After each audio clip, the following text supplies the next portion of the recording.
Ba za ka kira kanka driver ba, ka iya driving in har baka san waɗannan ba. Stop right there! Yau za mu kawo muku dabarun tuƙi da kuma ta yadda za ka yi amfani da wasu daga cikin sassa da ɓangarorin motarka cikin sauƙi. Ta yadda za ka yi amfani da AC a motarka a lokacin zafi ko sanyi ba tare da ya cutar da lafiyarka ba. Da kuma ta yadda za ka fitar da motarka daga taɓo ko yashi in ta maƙale cikin sauƙi babu ɓata lokaci. Ko da ka taɓa fitar da motarka wata rana da ta maƙale, yana da kyau ka koyi sabbin dabarun yin haka cikin sauƙi da ma wasu dabarun da baka san su ba a baya. Abu na tara, yadda za ka yi overtaking ɗin motar da take gabanka cikin kwanciyar hankali ba tare da wata matsala ba. A duk lokacin da kake sauri dole ne ka yi overtaking domin ka isa inda ka nufa cikin hanzari babu ɓata lokaci. A babbar hanyar barin gari wadda guda ɗaya ce hannu biyu babu randa a tsakiya. A wasu lokutan sai ka yanke motar da take gabanka ka ara hannu ka kusa komawa hannunka. Sai ka ga wata motar ta gabanka ta tunkaro ka gadan-gadan. A wannan time ɗin ba kawai komawa hannunka za ka yi hanzarin yi ba kawai. Ka tabbata ka sa signal ɗin da ya ta nuna wa wanda ya tunkaro ka ga hannun da za ka koma. Hakan zai taimaka sosai wajen kare kanka daga haɗari. Saboda irin haka yana haɗa accident da yawa akan titi.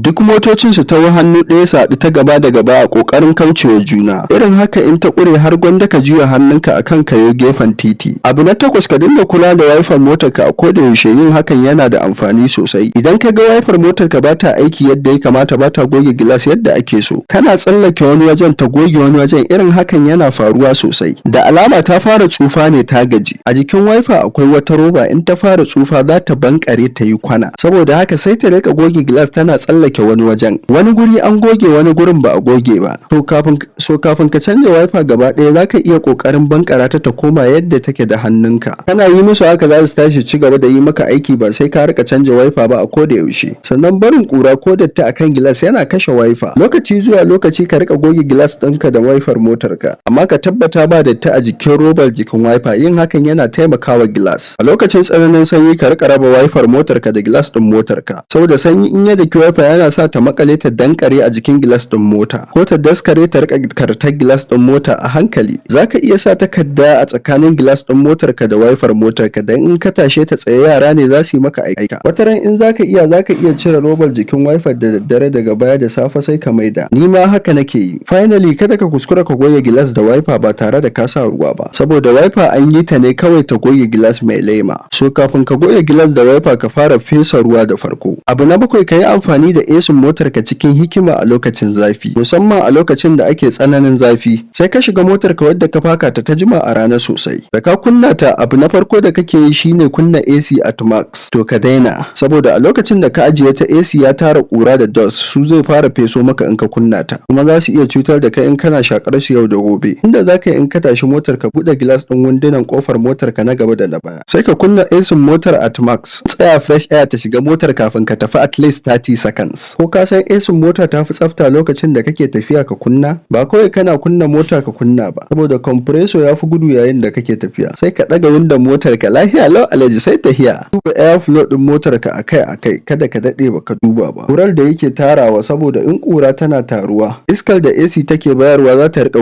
gurɓacewa. Ka rika jin wani iri kana shakalta tana tsaya maka a makogaro. Abu na shida, ka rika bi a hankula da AC motar ka a lokacin sanyi, musamman kana rayuwa a garin da yake da canjin yanayi, saboda baka buƙatar AC sai da zafi. Da sanyi kawai zai sa ka rawar ɗari ne. Amma duk da haka yana da kyau ka rika kunna AC motar ka kaɗan, at least a medium temperature, lokaci zuwa lokaci. Hakan yana da mahimmanci. In kana kunnawa kaɗan lokacin sanyi, ko da sau ɗaya ne a wata, hakan yafi. In kuma kawai ka share shi ma sai zafi ya zo zai rama a lokacin da kake tsananin buƙatar sa. Daga nan sai gareji. Ka ita ma hita ka rika kunna ta lokaci zuwa lokaci, ko sau ɗaya ne a wata a lokacin zafi. Na biyar, a lokacin da ake zuba sanyi hunturu mai tsananin sanyi, idan ka zo za ka ɗauki mota da safe, ka daina yi wa mota saurin yin ki. In sanyi ya kai sanyi, yi wa motar ka ki da sanyin safiya. Yin hakan na sanyaya batirin motar ka da kistatar motar ka. Motar ta ki tashi sai an tura, ko kuma ka aro batiri ka yi boosting batir ɗin motar ka da sanyin safiya ka kwankwasa wa makocinka, abinda duk mai mota baya so kenan. Haba, a tura mota ai sai dole. Yanzu ma ka roki mutane su tura ma mota, wani kallo zaka yi suna yi maka mai kama da harara. Motar tana kin tashi ne saboda babu wuta a injin.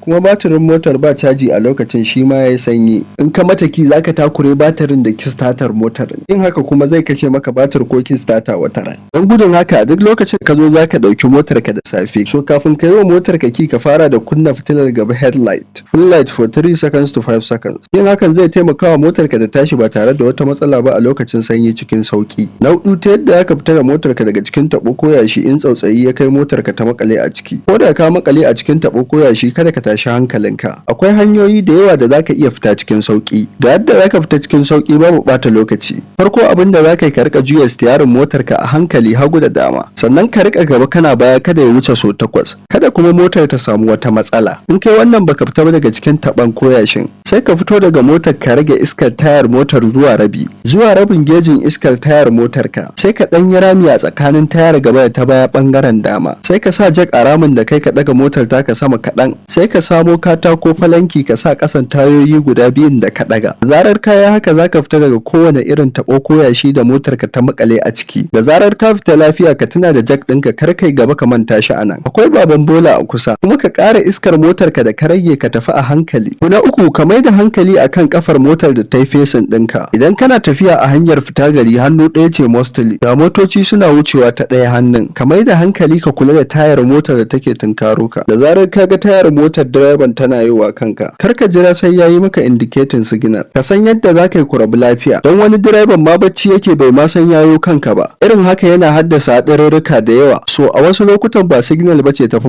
muhimmanci. Kula da yadda kafar motar take tunkaro ka shi yafi. Abu na biyu, ka san yadda za ka rika amfani da remote control ɗin motar ka. Ba kawai amfanin remote ɗin mota buɗe mota da rufe mota ba, yana da muhimmin amfani wajen hana satar mota. Ko ka san yana blocking injin mota ta tsaya tak. In aka yi sa'a ba ta yi nisa ba za ta mutu. Kawai abin da za ka yi ka danne makasar remote ɗin kar ka ɗaga nan da nan. Za ka ga motar ta mutu. So it's really smart. Idan an saci mota ba da daɗewa ba, at least 5 to 10 minutes, ka danne makasar remote ɗin ka ba hanyar da ɓarawon motar yayi kar ka ɗaga. In ka bi bayan ɓarawon motar in bai yi nisa ba, remote ɗin zai blocking injin motar ta mutu ta tsaya cak. Ɓarawon motar zai gudu ya bar motar anan. Na san mutum 3 waɗanda suka gwada hakan kuma duk suka samu motocinsu. Ɗaya daga ciki ma har ɓarawon aka kama ya tsaya yana ta ƙoƙarin ta yadda zai tashi motar. Aka cin masa. Abu na ɗaya kuma, duk lokacin da kake goge gilas ɗin windon ƙofar motar ka tabbata gilas ɗin a ɗage yake duka. Sannan robar da take bakin ramin gilas ɗin ita ma ka goge ta sosai. Sometimes tana riƙe ƙasa da tsakuwa. In kana wiring gilas zaka ga yana karcewa layi kamar haka. Kamar ka sa sanfefa ka goge gilas ɗin. Ka rasa taya hakan take faruwa, kuma ba zai taɓa goguwa ba sai dai ka canja gilas ɗin windon ƙofar motar. Idan kana buƙatar wasu dabarun kula da motar ka cikin hikima, kai mana magana a comment section ɗin da yake ƙasa. Kar ka manta ka yi liking bidiyon nan, ka yi sharing ga waɗanda kake so su gani su ƙaru suma. Sannan kuma ka yi subscribe. Daba Drive, lafiyar motocinku.